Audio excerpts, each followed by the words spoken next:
এতে করে যাত্রীদের দুর্বলতা বিমানবালার কাছে প্রকাশ পেয়ে যায়। তাই আমরা আজ আলোচনা করব বিমানে চলাচলের ক্ষেত্রে যে বিষয়গুলোকে আমাদের একটু মাথায় রেখে সতর্ক থাকতে হবে এবং যে প্রশ্নগুলো আমরা কখনোই বিমানবালাকে করব না। বিমানে যারা নিয়মিত চলাচল করেন তাদের জন্য এই ভিডিওটা অত্যন্ত উপকারে আসবে।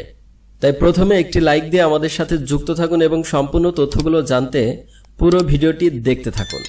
বিমানে যারা নিয়মিত চলাচল করেন তারা সবাই মোটামুটি জানেন বিমানবালারা আন্তরিকতার সঙ্গেই যাত্রীদের সেবা প্রদান করে থাকেন।